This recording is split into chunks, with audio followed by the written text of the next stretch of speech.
अस्सलाम वालेकुम dear students, कैसे हैं आप सब। My name is Mohammad Imran and here I am to teach you physics class first year.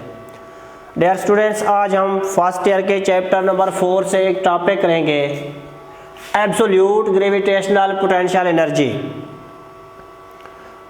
ये वेरी इंपॉर्टेंट लॉन्ग क्वेश्चन है जो एनुअल के लिहाज से तकरीबन कई बार ये रिपीट हो चुका है।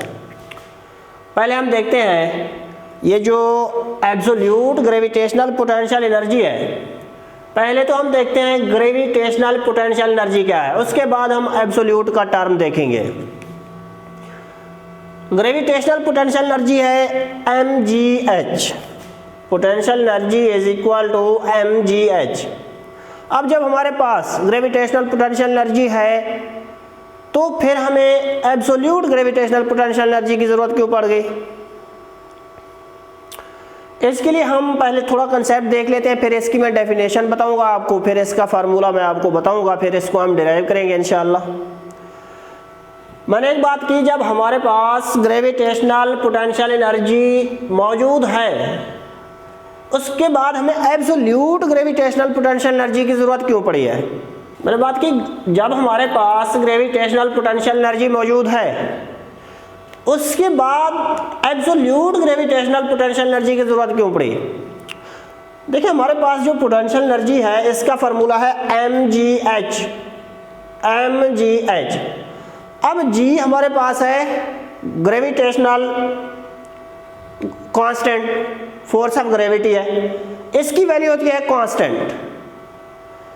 लेकिन जब हम बात करते हैं अर्थ की सरफेस से, जब हम ऊपर जाते हैं कुछ खास एरिया तक, तो ये जो पोटेंशियल एनर्जी है इसकी वैल्यू कांस्टेंट है, मतलब है जी की वैल्यू कांस्टेंट है। लेकिन जब हम उससे ऊपर जाते हैं तो तब क्या होता है, जी की वैल्यू चेंज होना शुरू हो जाती है, इसकी वैल्यू डिक्रीज होना शुरू हो जाती है।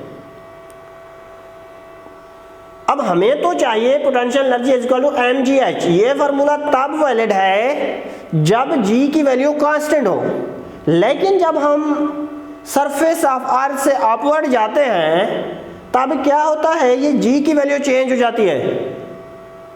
तब मसला होता है, हम इसको यहाँ पोटेंशियल एनर्जी फाइंड करने के लिए यूज नहीं कर सकते, क्योंकि जब हम सरफेस ऑफ अर्थ से ऊपर जाते हैं तो पोटेंशियल एनर्जी की वैल्यू मैक्सिमम होना शुरू हो जाती है। और दूसरा मसला है रेफरेंस पॉइंट का। एक था जी का मसला, जी का जो जी है ये कांस्टेंट होना चाहिए, लेकिन जब हम सरफेस ऑफ अर्थ से अपवर्ड जाते हैं जी की वैल्यू चेंज हो जाती है, इसलिए हम ये पोटेंशियल एनर्जी मतलब ग्रेविटेशनल पोटेंशियल एनर्जी वाला फार्मूला इसलिए हम यूज नहीं कर सकते, क्योंकि जी की वैल्यू चेंज हो जाती है जब हम अपवर्ड जाते हैं। दूसरी बात है रेफरेंस पॉइंट का। रेफरेंस पॉइंट का क्या मसला है। दरअसल रेफरेंस पॉइंट उस जगह को कहते हैं जहां पे कोई बंदा ठहर के कोई ऑब्जर्वेशंस करता है, उसको कहते हैं रेफरेंस पॉइंट। सपोज मैं यहां ठहर के कोई ऑब्जर्वेशन करूंगा तो ये मेरा होगा रेफरेंस पॉइंट। अब फर्ज किया ये है अर्थ, ग्राउंड, सरफेस ऑफ ग्राउंड है ये, यहाँ पे एक बंदा ठहरा हुआ है सरफेस पे, ग्राउंड की सरफेस पे, और यहाँ पे एक ऑब्जेक्ट जिसका मास है वो यहाँ पे रखा हुआ है। ये बंदा कहेगा कि ये जो ऑब्जेक्ट यहाँ पे रखा है जिसका मास m है, इसकी पोटेंशियल एनर्जी 0 है। लेकिन एक बंदा नीचे किसी कुएं में है, वेल में है। अब क्योंकि इसके लिहाज से उसकी कोई हाइट नहीं है, जब हाइट नहीं है तो पोटेंशियल एनर्जी क्या हो जाएगी, 0। लेकिन ये जो बंदा नीचे ठहरा हुआ है वेल में, कुएं में, वो कहेगा कि ये हाइट h है उसकी, इस ऑब्जेक्ट की हाइट h है इस बंदे के लिहाज से, तो ये कहेगा इसकी पोटेंशियल एनर्जी है, mgh है। लेकिन ये कहेगा नहीं है। तो अब ये एक मसला है। इसलिए इस मसले को हल करने के लिए कोई एक ऐसा पॉइंट बनाया गया जिस पे कोई इख्तलाफ ना हो, हर बंदा उसके बारे में कहे कि सही है, ये बात ठीक है। उसके लिए एक इनफिनाइट पॉइंट लिया जाता है। अब इस इनफिनाइट पॉइंट पे ये जो पोटेंशियल एनर्जी है ये पोटेंशियल एनर्जी हम कहेंगे यहाँ पे मैक्सिमम है, मैक्सिमम। अब ये मैक्सिमम जीरो में इसलिए यहाँ लिख रहा हूँ, ये आगे जाके हम पढ़ेंगे माइनस में वैल्यू आती है, इसलिए यहाँ पे पोटेंशियल एनर्जी हो जाएगी मैक्सिमम, क्योंकि यहाँ पे माइनस में वैल्यू हो जाएंगी तमाम। तो ये था इसका कंसेप्ट, लेकिन इसकी मैं डेफिनेशन में बताता हूँ आपको। The amount of work done in taking a body from the surface of earth to the infinity is called absolute gravitational potential energy. Surface of earth से किसी ऑब्जेक्ट को इन्फिनाइट तक ले जाने में जितना वर्क लगेगा उसको कहते हैं एब्सोल्यूट ग्रेविटेशनल पोटेंशियल एनर्जी। मतलब सरफेस ऑफ अर्थ से जब किसी ऑब्जेक्ट को लेके जाएंगे तो ज़ाहिर है वर्क करना पड़ेगा। अब वो वर्क जब आप किसी ऑब्जेक्ट को सरफेस ऑफ अर्थ से लेके जाएं इन्फिनिटी तक, जो वर्क लगेगा उसको कहते हैं एब्सोल्यूट ग्रेविटेशनल पोटेंशियल एनर्जी। अब ये लॉन्ग पाथ है, अब उसके लिए हम क्या करते हैं, इस पाथ को स्मॉल पैचेस में डिवाइड करेंगे, क्योंकि वर्क का फॉर्मूला है W = F.D। फोर्स का कांस्टेंट होना जरूरी है, लेकिन जब ऊपर जाते हैं तो नीचे जो ग्रेविटेशनल फोर्स है उसकी वैल्यू कम होना शुरू हो जाती है, मतलब फोर्स चेंज हो रही है। लेकिन हमने वर्क के लिए कहा हुआ है कांस्टेंट फोर्स का होना जरूरी है, तो उस फोर्स को कांस्टेंट करने के लिए पिछले टॉपिक में भी हम पढ़ चुके हैं, जिसमें हमने वर्क डन पे वेरिएबल फोर्स पढ़ा था।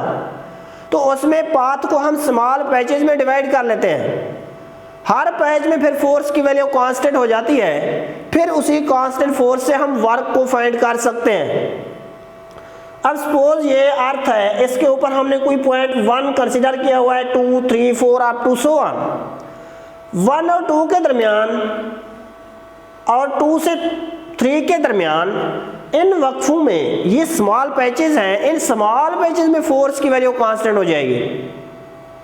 अब वो जो वैल्यू कांस्टेंट है, इस वैल्यू से हम वर्क फाइंड कर सकते हैं, क्योंकि हमने यहाँ पे फोर्स को कांस्टेंट रख लिया है।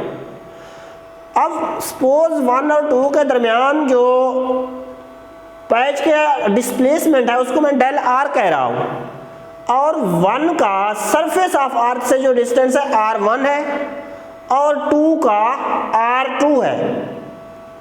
तो जब हम चेंज इन डिस्प्लेसमेंट निकालेंगे, डेल आर निकालेंगे, तो जाहिर है इसको हम लिखेंगे r2 minus r1, r2 minus r1 जो वो आ जाएगा आपके पास ये डेल आर। अब देखें वर्क है F.D, work is equal to F.D। Displacement की जगह मैंने डेल आर लिखा हुआ है, क्योंकि हमने कोई स्मॉल पैच कंसीडर किया है जिसकी डिस्प्लेसमेंट को मैंने डेल आर लिखा है, और डॉट प्रोडक्ट को हम कॉस थीटा से शो करते हैं। इसको हम लिख सकते हैं F del R cos theta. अब यहां आप देखें ऑब्जेक्ट अपवर्ड जा रहा है, यहाँ पे ऑब्जेक्ट तो अपवर्ड जा रहा है, मतलब डिस्प्लेसमेंट अपवर्ड हो रही है, लेकिन फोर्स ऑफ ग्रेविटी नीचे लग रही है। फोर्स और डिस्प्लेसमेंट में यहाँ पे जो एंगल बना है, एंगल बन रहा है 180, तो हम यहाँ पे लिखेंगे cos 180। Work is equal to F del R cos 180। cos 180 होता है -1, तो ये हो जाएगा माइनस F डेल आर। अब ये इसको हम लिख रहे हैं work is equal to minus G M capital small m over R square into del R. ये चीज आपने याद रख लेनी है। जब इसको याद कर लेंगे तो फिर हम वर्क को इजीली फाइंड कर सकते हैं। चंद टर्म्स हैं जिनको आपने याद रखना है। एक तो आपने ये वाला फॉर्मूला याद रखना है, minus G M M over R square del R. अब डेल आर को हम लिख सकते हैं R2 माइनस R1, क्योंकि हमने अब दो चीजें फाइंड करनी है डेल आर और आर स्क्वायर, दोनों चीजें फाइंड करके हम फिर इस फार्मूला में उनको पुट कर देंगे तो हमारे पास वर्क निकल आएगा। अब डेल आर को आप लिख सकते हैं R2 माइनस R1, और R2 अगर आप निकालना चाहें तो R1 उधर जाके प्लस हो जाएगा, R2 is equal to R1 plus del R।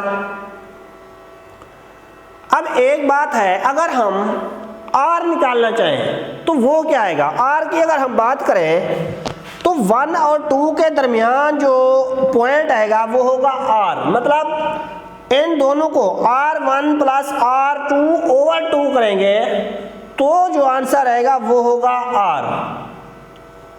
Suppose ये हमारे पास क्या है, इस पे है 8, ये है 10, 8 और 10 के दरमियान में कौन सा पॉइंट आएगा, वो आएगा 9।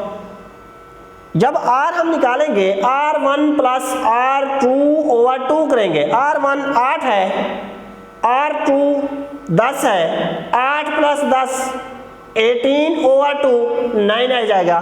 तो ये जो दरमियान में पॉइंट होगा उसको हम R से रिप्रेजेंट करते हैं, तो R आ जाएगा R1 प्लस R2 ओवर 2।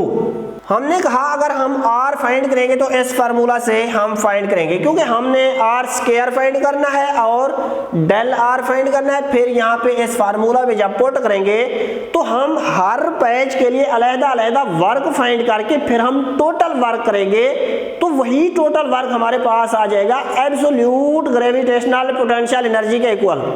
क्योंकि हमने कहा हुआ है वो वर्क जो किसी ऑब्जेक्ट को सरफेस ऑफ अर्थ से लेकर किसी इनफिनाइट पॉइंट तक ले जाने में हमें करना पड़ता है, उस वर्क को कहते हैं एब्सोल्यूट ग्रेविटेशनल पोटेंशियल एनर्जी। तो हम हर पेज के लिए अलग से वर्क फाइंड करेंगे, फिर तमाम वर्क को ऐड करेंगे, तो वो जो वर्क की वैल्यू आएगी वो हमारे पास आएगी एब्सोल्यूट ग्रेविटेशनल पोटेंशियल एनर्जी। तो R is equal to R1 plus R2 over 2। अब R2 की जगह मैं उसकी ये वैल्यू लिखूंगा, R1 प्लस R2 की जगह ये वैल्यू आएगी R1 plus del R over whole के जो ओवर 2 है वो लिखेंगे ओवर 2। अब देखिए R1 प्लस R1 ये हो जाएगा 2R1 plus del R over 2। तो इसको हम अलग-अलग लिख सकते हैं 2R1 over 2 plus del R over 2। 2 से 2 कैंसिल हो जाएगा, R1 plus del R over 2। ये तो है हमारे पास जस्ट R की वैल्यू, लेकिन हमने निकालना है R स्क्वायर। R है हमारे पास R1 plus del R over 2। जब स्क्वायर लेंगे R स्क्वायर तो वो होगा a प्लस बी का स्क्वायर, आपने पढ़ा हुआ है a plus B. R1 a है, डेल R ओवर 2 ये है b। जब इसका स्क्वायर लेंगे a का स्क्वायर प्लस b का square plus 2ab, R1 square plus 2R1 del R over 2 plus del R over 2 whole square. अब अगर इस टर्म को हम देखें डेल R, जिसको हमने यहाँ पे स्मॉल पेज के लिए लिया हुआ है, सपोज उसकी वैल्यू आ रही है 0.5 जब उसकी वैल्यू आ रही है, जब उसको हाफ करेंगे मजीद वो कम हो जाएगा, फिर जब उसका स्केल लेंगे वो मजीद उसकी वैल्यू कम हो जाएगी। तो इसका मतलब आप इस टर्म को नेग्लेक्ट कर सकते हैं। तो हम क्या करेंगे, इस टर्म को नेग्लेक्ट करेंगे, तो आपके पास आएगा R square is equal to R1 square, 2 से 2 cancel, plus R1 del R आ जाएगा, R1 डेल R, और ये टर्म हमारे पास 0 हो जाएगी, उसको हमने नेग्लेक्ट कर दिया। अब हम लिख सकते हैं R square is equal to R1 square plus R1 del R की जगह मैं लिखूंगा R2 माइनस R1, क्योंकि डेल R हमारे पास है R2 माइनस R1 के इक्वल। तो डेल R की जगह मैं लिखूंगा R2 माइनस R1। तो R2 is equal to R1 square plus R1 R2 plus minus R1 square. R1 जब R1 से मल्टीप्लाई हो जाएगा तो R1 का स्क्वायर आ जाएगा। अब ये माइनस का R1 स्क्वायर है, ये प्लस का R1 स्क्वायर है, तो हम इसको क्या करेंगे, क्रॉस कर देंगे, ये एक दूसरे से काट जाएंगे, तो R का स्क्वायर आपके पास आ जाएगा R1 into R2, R1 R2। इसको मैंने सपोज 2 का नाम दिया हुआ है और इस इक्वेशन को मैंने 1 का नाम दिया हुआ है।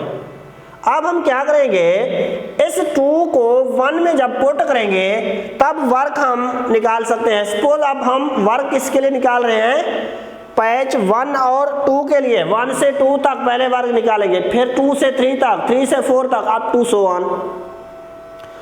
अब वर्क 1 से 2 तक जब निकालेंगे, यहाँ पे लिखे minus G M M over R square की जगह मैं ये चीज लिखूंगा, अब R1 R2 into del are की जगह मैं लिखूंगा R2 माइनस R1। इसको मैं इस चीज को इसके नीचे लिख दूंगा। वर्क 1 से 2 तक आएगा minus G M M R2 minus R1 over R1 R2 आ जाएगा। इस चीज को मैंने इसके नीचे लिख दिया है। अब वर्क 1 से 2 तक आएगा minus G M M.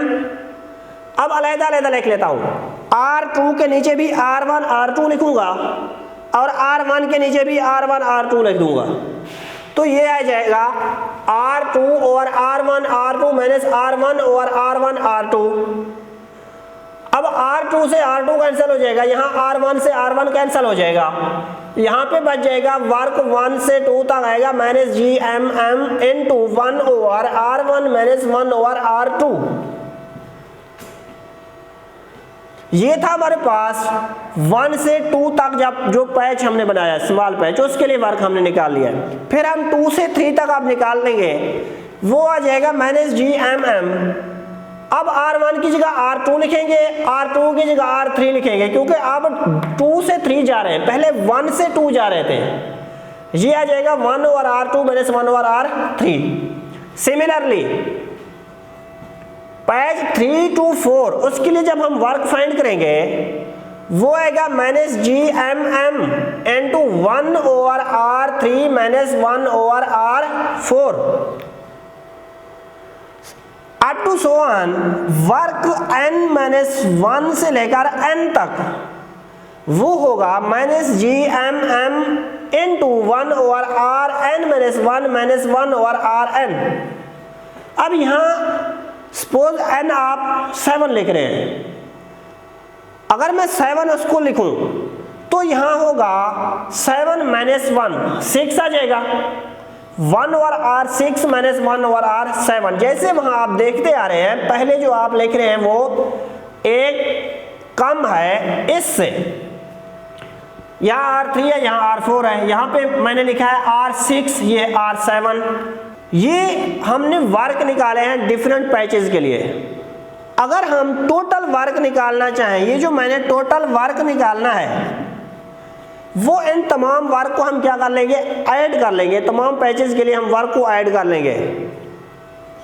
Work 1 से 2 plus work 2 to 3 plus work 3 to 4 plus up to so on work n minus 1 to n। अब मैं वर्क की वैल्यूज पुट कर दूंगा इसमें।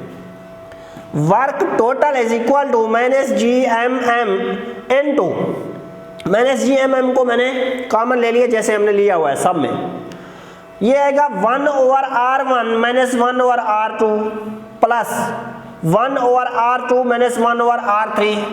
ये वैल्यू हमने पुट की, फिर ये पुट की, ये वाली वैल्यूज हमने यहाँ पे पुट की हैं, plus 1 over R3 minus 1 over R4 up to so on 1 over Rn minus 1 over Rn। अब ये जो दरमियान वाली टर्म्स है, सपोज ये है माइनस 1 ओवर R2, ये आगे है प्लस 1 ओवर R2, ये कैंसिल हो जाएगा। इधर है माइनस 1 ओवर R3, आगे है प्लस 1 ओवर R3, ये एक दूसरे को कैंसिल कर देंगे। एंड में सिर्फ वही बचेंगे, एक फर्स्ट टर्म जो है ये बचेगी आपके पास और लास्ट टर्म यही बचेंगे, और बाकी दरमियान में जो भी है वो एक दूसरे को कैंसिल आउट करेंगे, क्योंकि एक पॉजिटिव का आ रहा है एक नेगेटिव का, तो वो एक दूसरे को कैंसिल आउट करते हैं। तो वर्क टोटल आएगा minus G M M 1 over R1 minus 1 over Rn। मैंने कहा फर्स्ट टर्म बचेगी और लास्ट, क्योंकि दरमियान में जो भी है एक प्लस का आ रहा है एक माइनस का, वो एक दूसरे को कैंसिल करेंगे। 1 over R1 minus 1 over Rn। अब n को हमने इनफिनाइट पे लिया हुआ है, n है इनफिनाइट, तो उसकी जगह मैं इनफिनाइट लिखूंगा। Work total is equal to minus G M M 1 over R1 minus 1 over infinity मैंने 1 ओवर इन्फिनिटी लिखा हुआ है। अब 1 ओवर इन्फिनिटी होता है 0, वर्क टोटल आएगा हमारे पास -GM(m)(1 ओवर R1 - 0।